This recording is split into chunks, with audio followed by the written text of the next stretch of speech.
There is a bucket sitting under almost every working fireplace in the world, and almost nobody looks twice at what's inside it. Gray, fine, soft as flour. Most people sweep it into a bin bag and forget it exists. I used to be one of those people.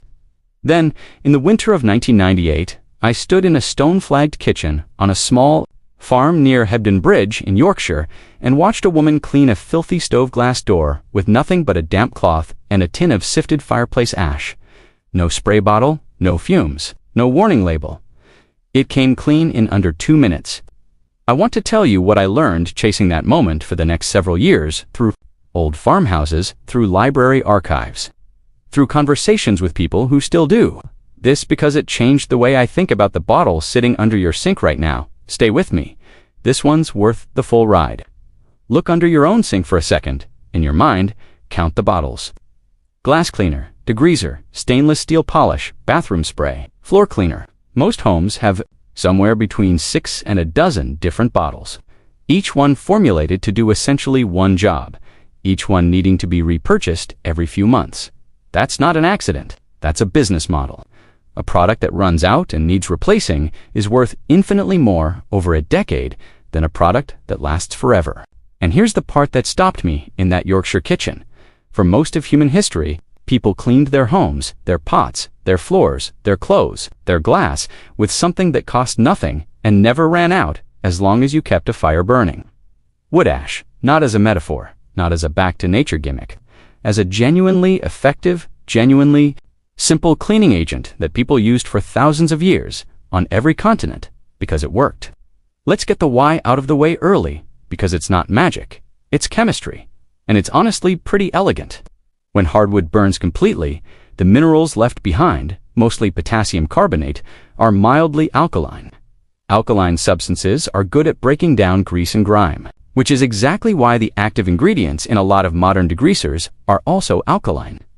Ash is also very fine and slightly abrasive, which gives it a gentle scrubbing power without scratching most surfaces the way a harsher abrasive would. Mix that alkaline powder with water and you get a mild cleaning paste.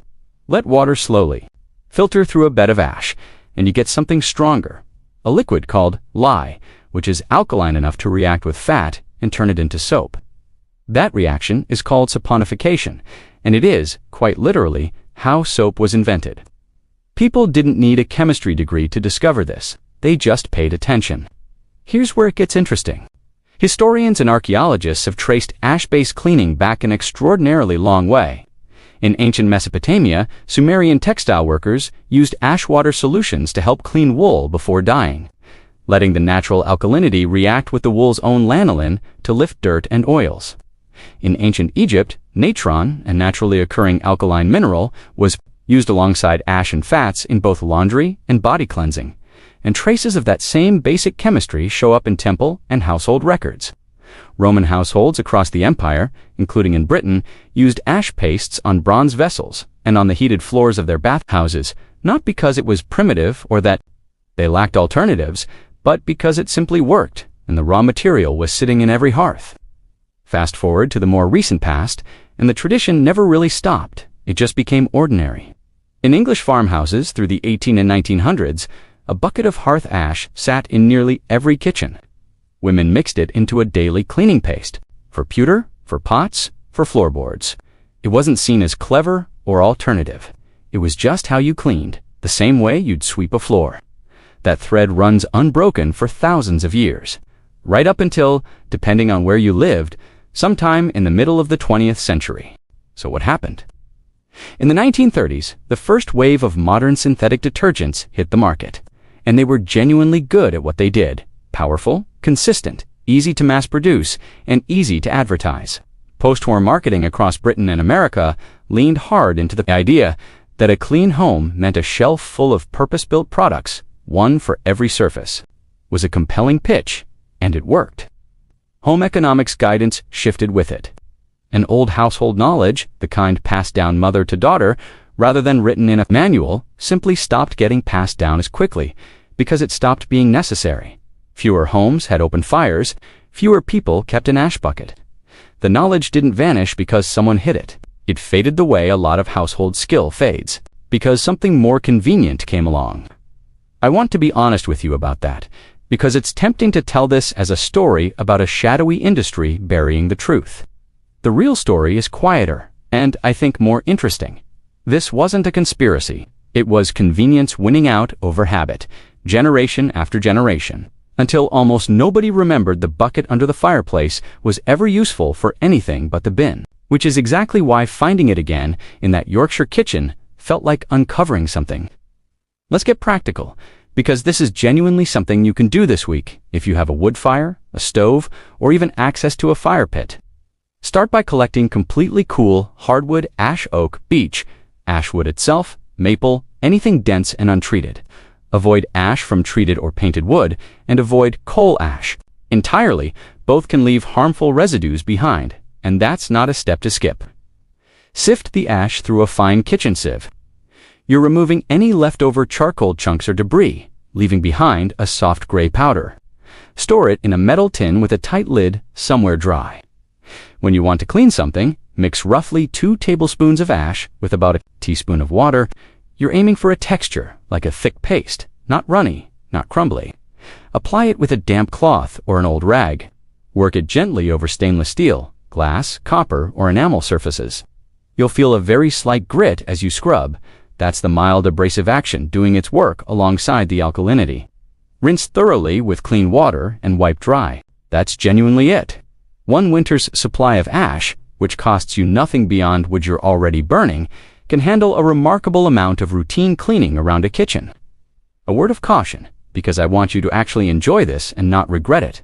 Test on a small hidden area first, especially on delicate or antique finishes, and always use it dry-handed. With a cloth barrier, if your skin is sensitive, it's mild, but it is alkaline.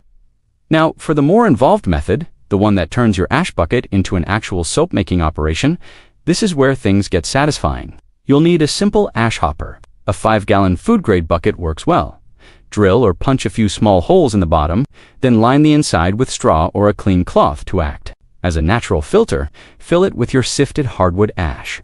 Slowly pour rainwater or distilled water. If you don't have rainwater on hand, over the ash, letting it seep down and drip out through the holes below, collect what drips out. This liquid is your lye. You'll know your lye is strong enough using one of 2 traditional tests. It should flow to fresh egg, or if you have pH test strips, it should read somewhere around pH 13. If it's too weak, pour it through the ash bed again.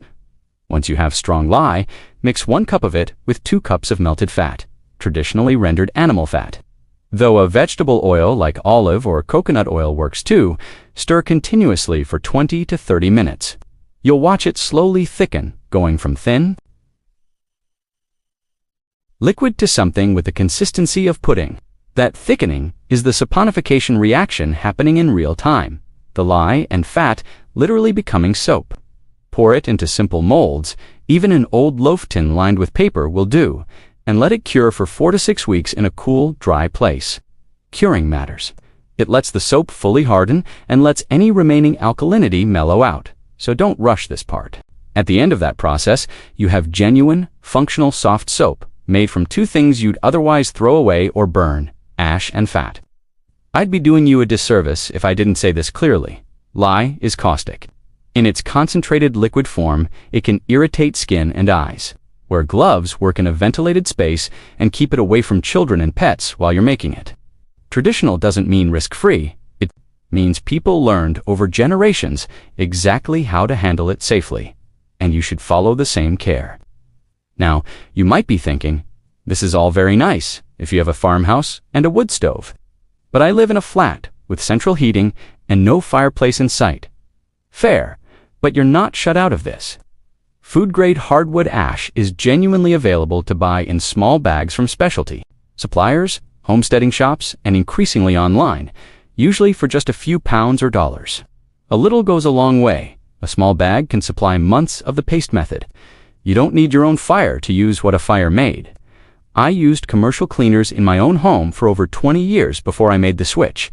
Nobody who sold me those bottles ever mentioned that the ash sitting in my own hearth could do half of what they did. Not because anyone was hiding it from me, just because nobody thought to ask, and I never thought to look. That's really what this whole video has been about. Not a secret, not a cover-up, just an old, quiet piece of household knowledge that slipped out of daily use as life got more convenient and is sitting there, ready to be picked back up the next time you empty your fireplace. I'd love to know, do you already burn wood at home? And if so, what have you been doing with the ash until now? Bin bag, garden, compost. Tell me in the comments. I read every one, and I'm genuinely curious how many of you already had a bucket of this sitting there without realizing what it could do. If you enjoyed digging into this one with me, next time I'm heading into the history of home. Food preservation before refrigeration, the root cellars, the salt curing, the ice houses that quietly kept entire communities fed through the winter long before anyone plugged in a fridge. Subscribe so you don't miss it. I'll see you there.